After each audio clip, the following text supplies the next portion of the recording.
Metro भी शुरू हो गई, बाकी पुल बना, वंदे भारत आई, हवाई अड्डे बने, सड़कें बनी, गरीबों को लाभ मिला, महिला बहनों बेटियों को 10,000 रुपये मिले, ड्रोन दीदी हैं, किसानों के अकाउंट में पैसे जा रहे हैं। तो बिहार का समग्र विकास स्थायी शांति के साथ, और दूसरी तरफ हैं लंबी लंबी बातें करने वाले, जिनके काम की याद दिलाएं तो याद आती है अपहरण, लूट, जंगल राज, खौफ, जहां विकास कभी मुद्दे में नहीं था। बिहार में लालू प्रसाद जी के राज में, आरजेडी के राज में क्या होता था सिवान में, क्या होता था पटना के डाकबंगला चौराहे पर, क्या होता था मुजफ्फरपुर में, ये सब लोग जानते हैं, लोगों को याद रखा है, लोगों ने याद रखा है। तो हमारा मुद्दा है विकास।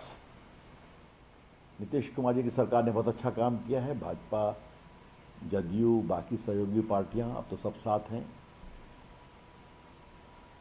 और इन सब के ऊपर बिहार की जनता नीतीश जी के साथ साथ भारत के प्रधानमंत्री नरेंद्र मोदी जी को बहुत प्यार करती है और सम्मान करती है, ये हम खुद देखते हैं। और मोदी जी ने जितना बिहार के लिए काम किया है, जनता को पूरा विश्वास है कि ये काम आगे विकास की महायात्रा नरेंद्र मोदी और नीतीश जी के साथ ही होगी। इसलिए हम निर्णायक विजय प्राप्त करेंगे, एनडीए प्राप्त करेगा। एक बात आज मैं घोषणा कर देता हूं, बिहार विधानसभा के चुनाव में सबसे खराब फिसड्डी परफॉर्मेंस होगा राहुल गांधी और उनकी पार्टी का, ये नोट कर लें। उन्हें देश को समझते हैं ना, बिहार को भी समझते हैं, और जो उनके साथ खड़े हैं आरजेडी, उनका भी परफॉर्मेंस वही रहेगा। एनडीए को प्रामाणिक, निर्णायक, आशा से अधिक बहुत प्रभावी वोट मिलने वाला है।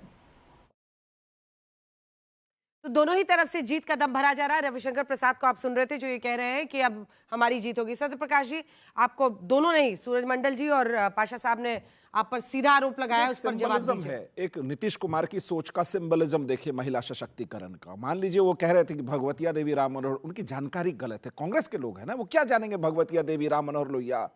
69 में वो विधायिका बनी, उपेंद्रनाथ वर्मा ने भगवतिया देवी जी को मिलवाया राम मनोहर लोहिया से। पढ़िए इतिहास की किताब जाकर के, उसमें जाना नहीं चाहते। इनके लिए राबड़ी देवी है।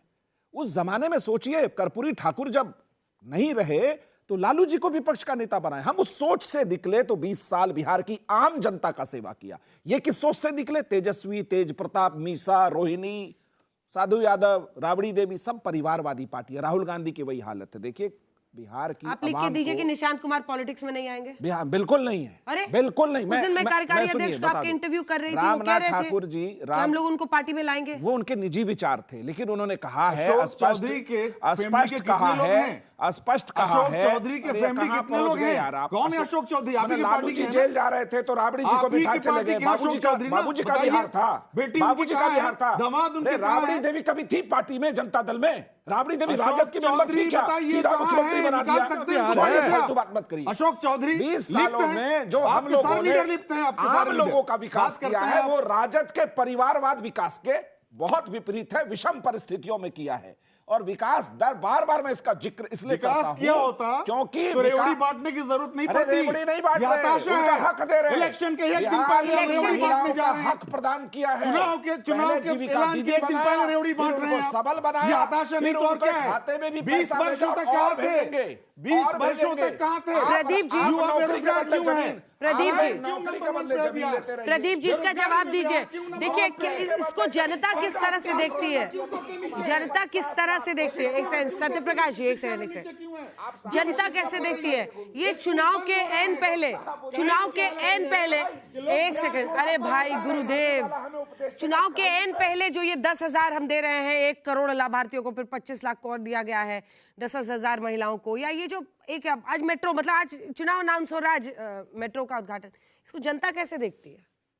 देखिए, जनता का जहां तक सवाल है, जनता तो ये देखती है कि उनके पाले में क्या आ रहा है, क्या लाभ मिल रहा है, एक वो, और दूसरा विश्वसनीयता किसकी है कि जिसको वोट किया जाए तो क्या वो उनकी अपेक्षाओं उम्मीदों के ऊपर खरे उतरेंगे या नहीं उतरेंगे। जनता केवल और केवल इस हिसाब से देखती है, दोनों तीनों पार्टियों को सामने रख के आकलन करके, क्योंकि मेरी बात मानिए 90% से ज्यादा, बिहार की बात कर रहा हूँ, 90% से ज्यादा जनसंख्या का जो जीवन है डायरेक्टली इनडायरेक्टली सरकार के ऊपर निर्भर करता है, सरकार की सुविधाओं व्यवस्थाओं पर निर्भर करता चलिए, है। अभी तो बहुत चर्चाएं होंगी, चुनाव करीब आए हैं, तारीखों का ऐलान हो चुका है। आप सभी का बहुत धन्यवाद हमारे साथ जुड़ने के लिए।